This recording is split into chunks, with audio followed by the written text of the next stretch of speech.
नमस्कार दोस्तों, जैसे कि आपको पता है कि हम आपकी पॉलिटी के सीरीज में बहुत सारे टॉपिक्स कवर कर चुके हैं। आज हम उसी सीरीज को कंटिन्यू कर रहे हैं with our new topic that is your DPSP. DPSP माने directive principle of state policies, जो कौन से पार्ट में लिखी गई हैं? तो भाई ये जो है आपके 4th पार्ट में लिखी गई हैं। इसमें कहां से कहां तक आर्टिकल है?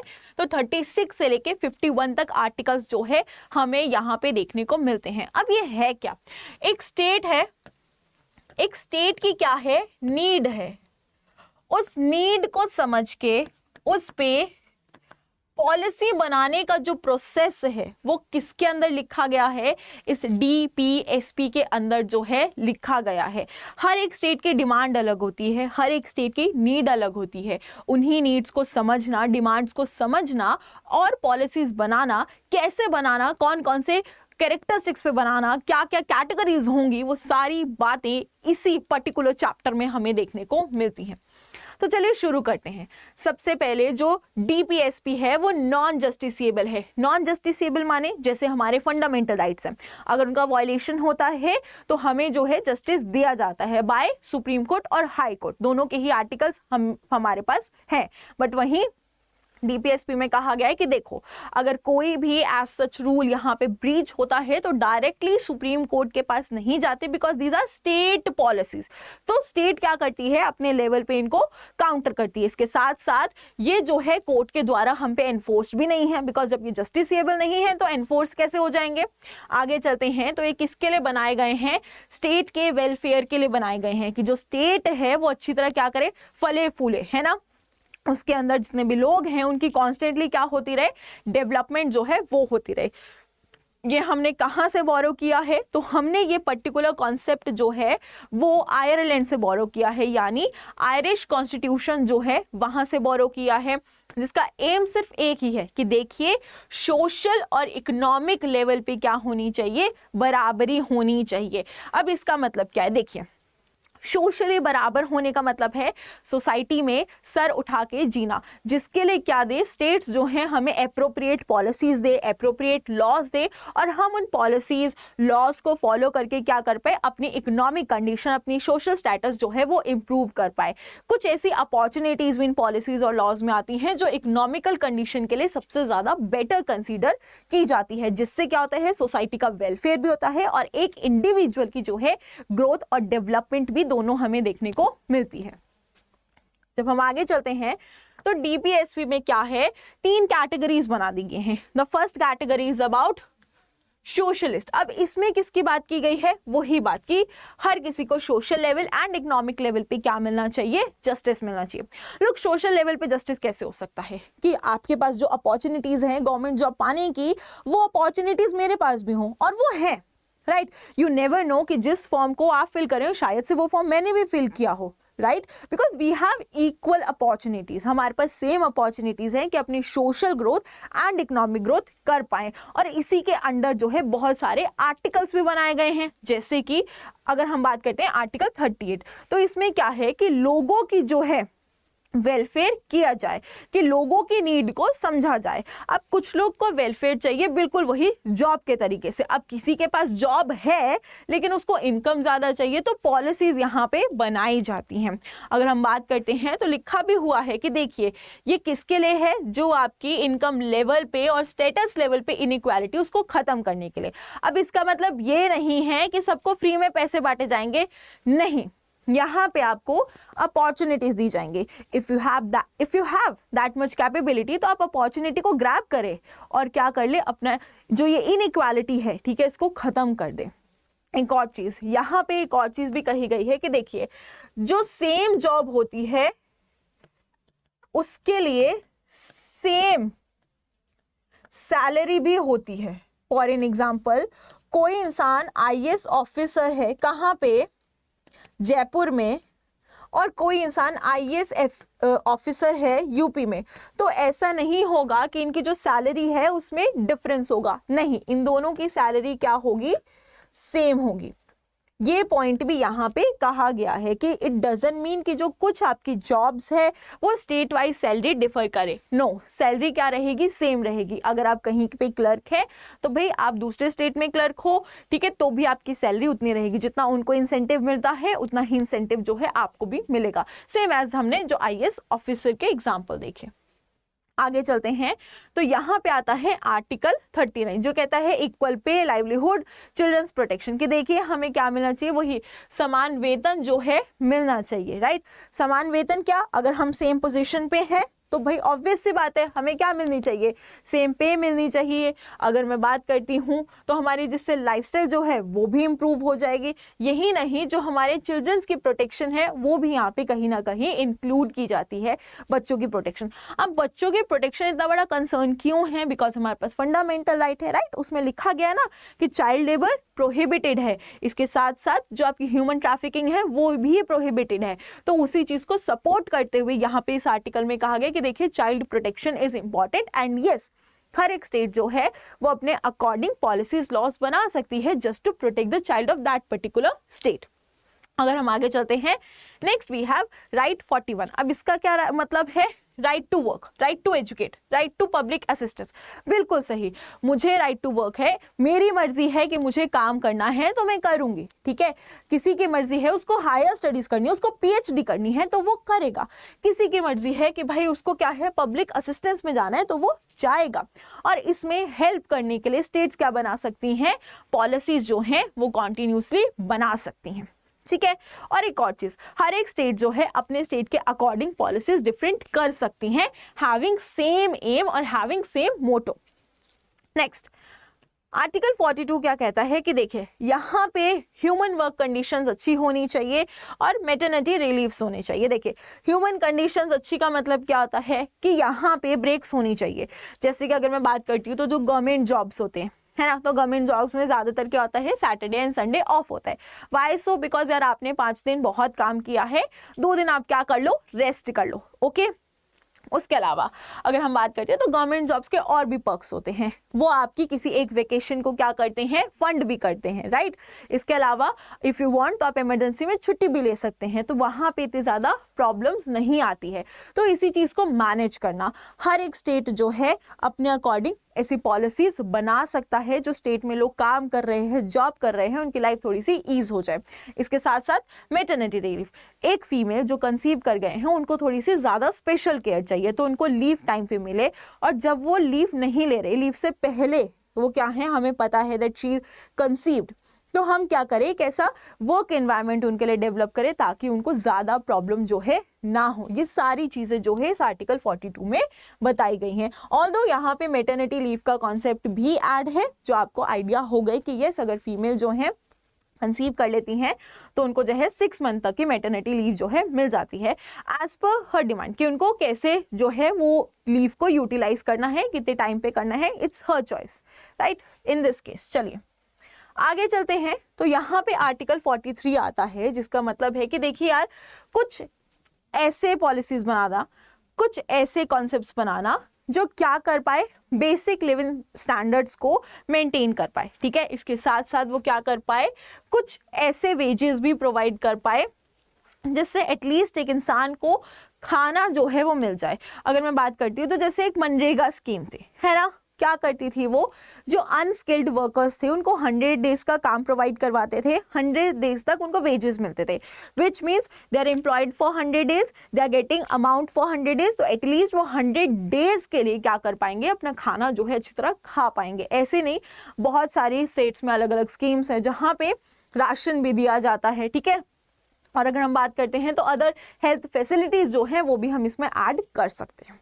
ओके, सो ये क्या होती है कि किस किस तरीके से हम सोशल लेवल पे एंड अगर हम बात करते हैं तो इकोनॉमिक लेवल पे हेल्प करते हैं लोगों की। Second is Gandhian principle. Now Gandhian principle नाम की तरह बहुत सिंपल है। गांधी जी के कुछ रूल्स थे, गांधी जी के कुछ आइडियोलॉजीज थी, वो ही यहाँ पे बात की गई है। गांधी जी ने एक चीज कही थी कि देखिए आने वाले समय में रूरल और अर्बन जो है वो अलग अलग एरियाज होंगे। अर्बन प्रोबेबली एक ऐसा एरिया होगा which is more developed, rural एक एरिया होगा जो कंपैरेटिव टू अर्बन इतना डेवलप्ड नहीं होगा। जिससे क्या होगा, दोनों जगह की आइडियोलॉजीज अलग होंगी, दोनों जगह की नीड्स अलग होंगी और दोनों जगह को अलग टाइप ऑफ पॉलिसीज और लॉज चाहिए होंगे। बस इसी पॉइंट पे क्या हमारे पास आया, second category of DPSP, that is your Gandhian principle. ना गांधीयन प्रिंसिपल का सबसे बड़ा प्रमाण हमें कहाँ देखने को मिलता है, आर्टिकल 40 में, क्योंकि इसमें कहा गया है कि ठीक है, गांधी जी की बात बिल्कुल सही थी, there are different needs in urban states and there are different needs in villages. अगर हम बात करते हैं तो अर्बन के लिए we have Lok Sabha, Rajya Sabha, parliament, like government is there, ठीक है, एंड वो समझ भी रहे हैं उस गवर्नमेंट को, they have already adapted that process. But if we talk about villages तो वहां पे थोड़ा सा कल्चर डिफरेंट होता है, ठीक है। तो इसलिए यहाँ पे क्या बनाएगी, पंचायत कॉन्सेप्ट उनके लिए लाया, जिसको हम क्या बोलते हैं, आपका सेल्फ गवर्नमेंट कॉन्सेप्ट, राइट। और यही चीज देखिए यहाँ पे लिखी भी है about rural development and self governance. Second we have article 43B। Now why this is really important, because यहाँ पे कहा गया है कि this particular article is there just to promote the corporative, कि ठीक है, जो कॉर्पोरेशन होती है उसको इंप्रूव करने की बात इसमें की गई है as per the need of that particular area. Now next if we talk about, so second we have third article in this, that is article 46. Article 46 is basically about your SC, ST and your weaker sections. If we know, so yes, there are multiple clauses in our constitution in which we have already studied about these categories, that they are getting some kind of reservation in education sector, and if we talk about in employment sector as well. So there is a specific reason, because when we talk about our history, तो history में कुछ ऐसी communities थी जिनको क्या चाहिए था, थोड़ी सी रिजर्वेशन, थोड़ी सी ऐसी प्रोटेक्शन चाहिए थी, ताकि ये लोग एजुकेशन और जॉब दोनों में ही क्या कर पाए, आपका ग्रो कर पाए। इसी वजह से हम SC ST पॉलिसी भी देखते हैं और आज भी हम बहुत सारी जगहों पे रिजर्वेशन कॉन्सेप्ट को अप्लाई होते हुए भी देखते हैं। ये पॉइंट जो है आर्टिकल 46 में भी कहा गया है और ये किसके अंदर आता है, गांधीयन प्रिंसिपल्स। नाउ ये मैंने बात करी सेंट्रल लेवल पे, but if I talk about on state level, so states do have right to create different kind of laws, policies for this section, so that एक टाइम ऐसा आए जब इनको ऐसा लगे ही ना that there is going to be some kind of inequality, ठीक है, सोसाइटी में निकले तो इनको इनइक्वल सा ना फील हो, ठीक है, ऐसा ना हो कि यार लोग जो है वो भेदभाव कर रहे हैं। इसीलिए जो है स्टेट भी अपने लेवल पे पॉलिसी बना सकता है, बिकॉज स्टेट को ज्यादा बेटर पता है इन सारी कैटेगरीज की कंडीशन, नीड्स एंड रिक्वायरमेंट्स। चलिए next we have article 47। Gandhi ji के प्रिंसिपल्स की बात थी, क्वाइट ऑब्वियस, तो यहाँ पे क्या है, बैन लगाए गए हैं इंटॉक्सिकेंट्स ड्रिंक्स पे भी। अब आप लोग कहोगे कि मैम ऐसा तो है नहीं, कोविड की ही बात ले लो, कोविड में कितनी ज्यादा, यस राइट, तो बिल्कुल सही। तो देखिए यहाँ एग्रीड कि जो अगर हम बात करते हैं इंटॉक्सिकेंट्स की, तो यस कुछ इंटॉक्सिकेंट्स आपको मार्केट में मिलते हैं, बट उस पे क्या है, एज रिस्ट्रिक्टेड लगाई हुई है, right. There are some rules on that कि आप इतने एज के बाद ये परचेज कर सकते हैं, इतने एज के बाद आप ड्रिंक कर सकते हैं। जो आपके ये होटल्स वगैरह भी होते हैं तो also have these kind of restrictions, ठीक है, इसके अंदर ही। और जो ज़्यादा हार्मफुल चीज़ें होती हैं उन पे तो बैन ही लगा दिए गए, जिसका मुझे नाम लेने की ज़रूरत नहीं है, बिकॉज मुझे पता है you all are well aware about कि कौन कौन सी वो चीज़ें हैं जिस पे बैन ऑलरेडी लगा दी गई हैं। चलिए next we have next article. यहाँ पे क्या कहा गया कि देखिए जैसे गांव जो होता है वहां पे लोग क्या करते हैं, गाय पालते हैं, ठीक है, लोग क्या करते हैं, जानवर पालते हैं, तो उनकी कंडीशंस को भी इम्प्रूव करना चाहिए ताकि उनके पास एक बेटर क्या हो, एनवायरनमेंट हो, ताकि वो उनका अच्छी तरह ध्यान रख पाए। कौन से आर्टिकल में बात की गई है, article 48। Next we have liberal and intellectual principle. Now what is it about, like we can consider कि youth जो है they have a different mindset, they have a different thought process comparative to their parents or comparative to their elder siblings, right? Now what happen कि जैसे जैसे generation आती है वैसे वैसे they have different thought process, different needs, उस चीज के लिए बनाया गया है। As we all know, liberal is a term which stands for freedom but having some kind of hidden restrictions. वही बात की गई, yes you are free to do a number of things but then you are going to have a lot of restriction as well, but hidden या फिर by default आप यहाँ पे उसको बोल सकते हैं। तो वही बात है, यहाँ पे मेजरली क्या है, देखिए मॉडर्न आउटलुक को ही सपोर्ट करने के लिए बनाया गया है। Again generations are there, different thought process, different ideologies, yes I am damn sure. मेरे को इतना भी पता है कि जो बच्चे देख रहे होंगे maybe they have a different thought process comparative to mind, ठीक है। Maybe they have a like, कुछ बच्चों का बहुत इंटेलेक्चुअल होगा, कुछ बच्चों का बहुत नहीं होगा, कुछ बहुत अच्छे फन लविंग, तो everyone have a different need, उसी के अकॉर्डिंग ये बनाया गया। जिसमें सबसे पहले क्या है, article 44 that is your uniform civil code. Article 45 क्या कहता है कि देखिए free early childhood education up to 6 years, कि देखिए यहाँ पे जो है 6 वर्ष तक जो है शिक्षा सबको मिलनी चाहिए और वो मुफ्त होनी चाहिए। अब आप कहेंगे मैम मुफ्त तो है नहीं, ठीक है, बट स्टेट्स में जाइए, स्टेट पॉलिसीज के बारे में देखिए तो yes there are multiple state जिन्होंने फ्री भी रखी है, फ्री भी नहीं है तो कुछ मिनिमम सी अमाउंट जो है रखी है। ऑल द मैं गवर्नमेंट स्कूल्स की बात करूँ तो वहाँ पे तो भाई 14 ईयर्स तक की एजुकेशन फ्री ही होती है। Mid day meal schemes are also there, ठीक है। तो हम ये नहीं कह सकते कि पॉलिसीज नहीं है, पॉलिसीज हैं, इट जस्ट हम उन पॉलिसीज को यूटिलाइज नहीं कर रहे हैं, कुछ और लोग करें, that's why we are not well aware about it. चलिए नेक्स्ट मैं बात करती हूँ, तो हमें अपने इन्वायरमेंट को प्रोटेक्ट करना है। कौन से आर्टिकल में का है, 48A। हमें अपने इन्वायरमेंट, हमने जंगलों को प्रोटेक्ट करना है, बिकॉज अगर हम आज प्रोटेक्ट नहीं कर पाएंगे तो हम अपनी आने वाली फ्यूचर को कैसे दिखा पाएंगे कि ये पेड़ ऐसा था, ये झील ऐसी थी, ये जंगल ऐसा था, इसमें ये जानवर रहता था, ठीक है। आर्टिकल 50 कि जुडिशरी भी अलग है और एग्जीक्यूशन अलग है, बिल्कुल। न्याय जो देगा वो अलग, लॉज जो बनाएगा वो अलग, लॉज जो अप्लाई करेगा वो अलग, लॉज के वायलेशन पे जो न्याय देगा वो अलग, सही। 51 क्या है कि हमें इंटरनेशनल पीस मेंटेन करनी है, हमें जो है रिस्पेक्ट फॉर ट्रीटीज मेंटेन करनी है on international level. We have a multiple treaties, right, और हमारी रिस्पॉन्सिबिलिटी है कि हम उसको क्या करें, समझे, ठीक है, हम उसकी वायलेशन ना करें। This is our responsibility. Treaties क्यों हो रही है, हमारे फ्यूचर के लिए हो रही है। अगर हम ही उसको नहीं समझेंगे, हम ही उसको नहीं प्रिजर्व करेंगे, हम सारी सिचुएशन नहीं समझेंगे तो भाई वो हमारे लिए ही क्या होगा, एक पॉइंट पे जाके थोड़ा सा नुकसानदेह हो सकता है। आगे चलते हैं तो इसमें कुछ अमेंडमेंट्स भी हुए थे, जैसे कि 42nd अमेंडमेंट जो 1976 में हुआ, जिसके अंदर आर्टिकल 39A, 43A, 48A को ऐड किया गया। वहीं अमेंडमेंट 44 जो हुआ, जो 1978 में हुआ, उसके तहत आर्टिकल 45 जो है उसके अंदर भी क्या है, कुछ पॉइंट्स यहाँ पे ऐड किए गए, राइट। और उसमें ये कहा गया कि देखिए पहले जो है एज क्या थी आपकी, 10 ईयर्स थी, लेकिन उसको घटा के यहाँ पे क्या कर दिया, 6 ईयर्स कर दिया। अभी हमने पढ़ा था ना कि 6 साल के जो बच्चे होते हैं उनके लिए एजुकेशन कंपलसरी, वही पॉइंट यहाँ पे है।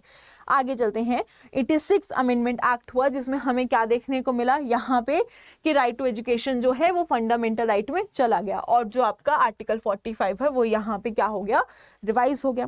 Another point, yes there is a difference between DPSP and fundamental rights. What?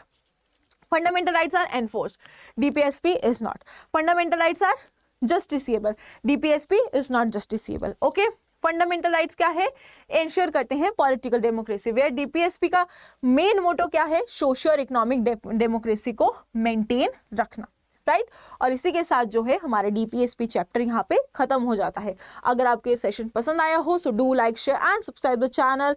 If you want, आप मुझसे कनेक्ट होना चाहते हैं तो डिस्क्रिप्शन बॉक्स में टेलीग्राम लिंक भी है, इंस्टाग्राम लिंक भी है, क्लिक कीजिए, मुझसे कनेक्ट हो जाइए। कोई भी डाउट है तो भी आप पूछ सकते हैं, कोई भी नोट्स चाहिए तो आप वो टेलीग्राम चैनल में ऑलरेडी आपको मिल जाएंगे। So with this, thank you everyone and have a really nice day.